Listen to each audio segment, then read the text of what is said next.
नमस्कार, हर हर महादेव।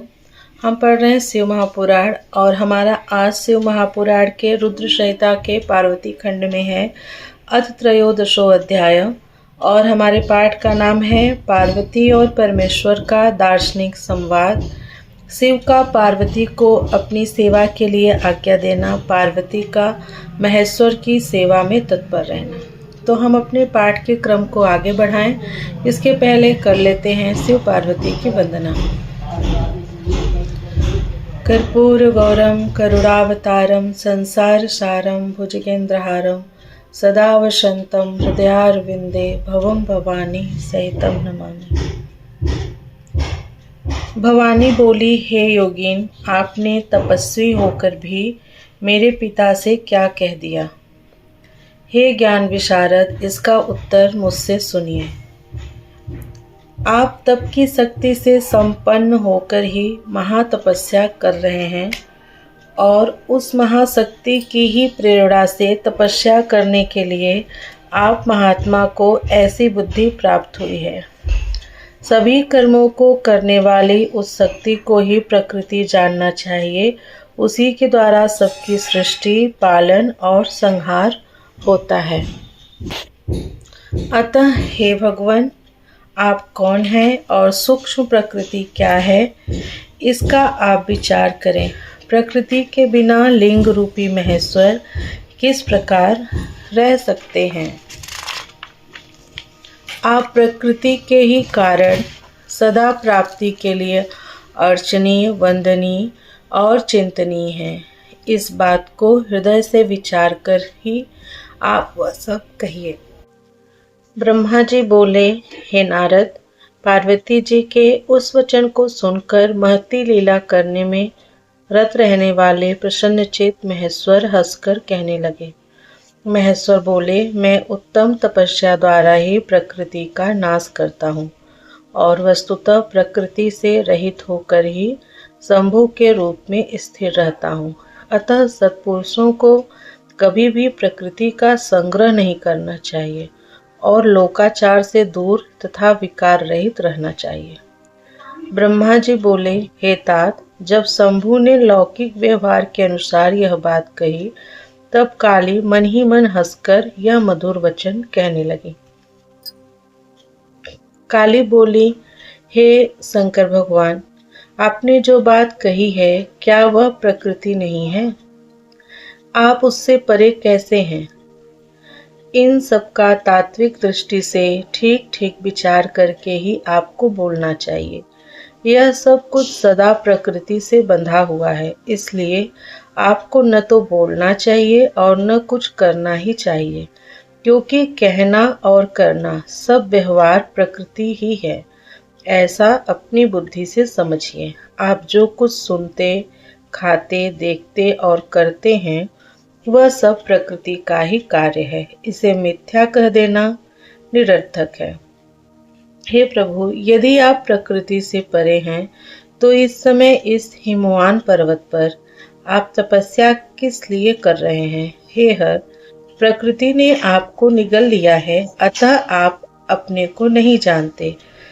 हे ईश, यदि आप अपने को जानते हैं तो किस लिए तप करते हैं? हे योगीन, मुझे आपके साथ वाद विवाद करने की क्या आवश्यकता है? विद्वान पुरुष प्रत्यक्ष प्रमाण उपलब्ध होने पर अनुमान प्रमाण को नहीं मानते। जो कुछ प्राणियों की इंद्रियों का विषय होता है, वह सब ज्ञानी पुरुषों को बुद्धि से विचार कर प्राकृत ही मानना चाहिए। हे योगीश, बहुत कहने से क्या लाभ? मेरी उत्तम बात सुनिए। मैं वही प्रकृति हूँ और आप पुरुष हैं। यह सत्य है, इसमें संशय नहीं है। मेरे अनुग्रह से ही आप सगुण और साकार माने गए हैं। मेरे बिना आप निरीह हैं और कुछ भी करने में समर्थ नहीं हैं। आप जितेंद्रिय होने पर भी प्रकृति के अधीन हो नाना प्रकार के कर्म करते हैं, तब आप फिर निर्विकार कैसे हैं और मुझसे लिप्त कैसे नहीं हैं? हे शंकर, यदि आप प्रकृति से परे हैं और यदि आपका वचन सत्य है, तो मेरे समीप रहने पर भी आपको डरना नहीं चाहिए। ब्रह्मा जी बोले, पार्वती का सांख्य शास्त्र के अनुसार कहा हुआ वचन सुनकर भगवान शिव वेदांत मत में स्थित हो शिवा से यह वचन कहने लगे। श्री शिव जी बोले, सुंदर भाषण करने वाली हे गिरिजे, यदि आप सांख्य मत को धारण करके ऐसा कहती हैं तो प्रतिदिन मेरी अनिषिद्ध सेवा कीजिए। यदि मैं ब्रह्म माया से निर्लिप्त परमेश्वर वेदांत से जानने योग्य तथा मायापति हूँ, तब आप क्या करेंगी? ब्रह्मा जी बोले, गिरिजा जी से इस प्रकार कहकर भक्तों को प्रसन्न करने वाले तथा भक्तों पर अनुग्रह करने वाले भगवान शिव हिमवान से कहने लगे। शिव जी बोले, हे गिरे, मैं यहीं आपके अत्यंत रमणीय श्रेष्ठ शिखर की भूमि पर उत्तम तपस्या के द्वारा आनंदमय परमार्थ स्वरूप का विचार करता हुआ विचरण करूंगा। पर्वतराज, आप मुझे यहाँ तपस्या करने की अनुमति दें। आपकी आज्ञा के बिना कोई तप नहीं किया जा सकता है। ब्रह्मा जी बोले, देवादिदेव शूलधारी शिव की यह बात सुनकर हिमवान ने शंभु को प्रणाम करके यह वचन कहा। हिमवान बोले, हे महादेव, देवता असुर और मनुष्यों सहित संपूर्ण जगत तो आपका ही है। मैं तुच्छ होकर आपसे क्या कहूँ? ब्रह्मा जी बोले, हिमवान के इस प्रकार कहने पर लोक कल्याणकारी भगवान शंकर ने हंसकर आदरपूर्वक उन गिरिराज से कहा, अब आप जाइए। शंकर जी की आज्ञा पाकर हिमवान गिरजा के साथ अपने घर लौट गए। तब से वे गिरजा के साथ प्रतिदिन उनका दर्शन करने लगे। काली अपनी पिता के बिना भी दोनों सहेलियों के साथ नित्य भक्ति परायण होकर सेवा के लिए शंकर जी के पास जाती थी। हे तात, महेश्वर के आदेश से उनकी आज्ञा का पालन करने वाले पवित्र नंदीश्वर आदि कोई भी गण उन्हें रोकते नहीं थे। विशेष विचार करने पर परस्पर अभिन्न होते हुए भी सांख्य और वेदांत मत वाले शिवा तथा शिव का संवाद सभी के लिए सदा कल्याणदायक तथा सुखकर कहा गया है।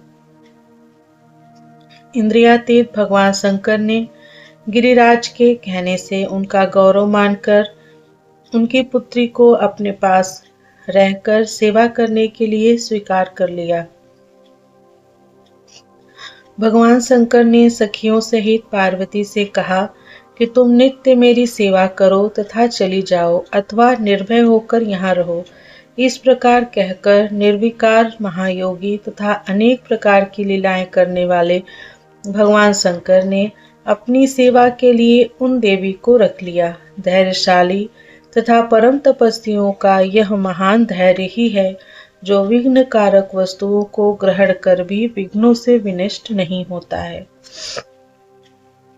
हे मुनीश्वर, तत्पश्चात गिरिराज अपने सेवकों के साथ अपने स्थान को चले आए और अपनी प्रिया के साथ मन में परम आनंदित हुए। भगवान शंकर भी आदरपूर्वक ध्यान योग के द्वारा निर्विघ्न मन से परमात्मा का चिंतन करने लगे। काली भी प्रतिदिन सखियों सहित चंद्रशेखर महादेव की सेवा करती हुई वहां जाने आने लगी। वे भगवान शंकर के चरणों को धोकर उस चरणोदक का पान करती थीं और आग से तपाकर शुद्ध किए हुए वस्त्र से उनके शरीर को पोछा करती थीं। वे नित्य प्रति षोडशोपचार से विधिवत भगवान हर की पूजा कर बारंबार उन्हें प्रणाम कर अपने पिता के घर चली जाती थीं। हे मुनि सत्तम, इस प्रकार ध्यान में तत्पर भगवान शंकर की सेवा करती हुई उन शिवा का बहुत समय व्यतीत हो गया। वे कभी अपनी सखियों के साथ भगवान शंकर के आश्रम में ताल से समन्वित प्रेमवर्धक सुंदर गान करती थीं। वे कभी कुशा पुष्प तथा समिधाएं स्वयं लाती थीं और सखियों के साथ आश्रम का सम्मार्जन करती थीं। वे कभी नियम पूर्वक शंकर जी के आश्रम में रहकर सकाम भाव से शंकर जी को देखती हुई उन्हें आश्चर्यचकित कर दिया करती थी। भगवान शिव ने अपनी तपस्या के बल से निसंग रहने वाली उस काली को देखकर पंच तत्व के शरीर में रहने वाली अपनी पूर्व जन्म की भार्या समझ लिया। फिर भी शिव जी ने मुनियों को भी मोहित कर देने वाली तथा महासौंदर्य की राशि स्वरूप उन काली को अपनी पत्नी के रूप में ग्रहण नहीं किया। महादेव जी भगवती को इस प्रकार जितेंद्रिय होकर नित्य प्रति अपनी सेवा में संलग्न देखकर दयापूर्वक विचार करने लगे कि जब यह तपस्या का व्रत करेगी तब अभिमान बीज से रहित इस काली को ग्रहण करूंगा। ब्रह्मा जी बोले, इस प्रकार विचार करके बड़ी बड़ी लीलाएं करने वाले महायोगेश्वर भूतेश्वर भगवान शिव शीघ्र ही ध्यान में तत्पर हो गए। हे मुने, ध्यान में मग्न उन परमात्मा शंकर के मन में किसी अन्य चिंता का उदय नहीं हुआ। काली भी उन्हीं परमात्मा शंकर के स्वरूप का चिंतन करती हुई भक्ति पूर्वक निरंतर उनकी सेवा करने लगी। भगवान शिव ध्यान में स्थित हो पूर्व चिंताओं को भूलकर सुस्थित काली को देखा करते थे। वस्तुतः वे उन्हें देखते हुए भी नहीं देखते थे। इसी समय महापराक्रमी तारकासुर से अत्यंत पीड़ित इंद्र आदि देवताओं तथा मुनियों ने उन रुद्र के साथ काली का काम भाव से योग कराने के लिए ब्रह्मा जी की आज्ञा से कामदेव को आदर पूर्वक वहां भेजा।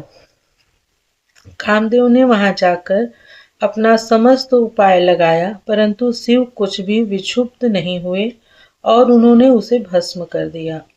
हे मुने, पार्वती का भी अभिमान नष्ट हो गया और तत्पश्चात नारद जी के उपदेशानुसार घोर तपस्या करके उन सती ने शिव को पति रूप में प्राप्त किया। इस प्रकार परमेश्वर एवं पार्वती परम प्रसन्न हो गए और परोपकार में परायण होकर देव कार्य को पूर्ण करने लगे।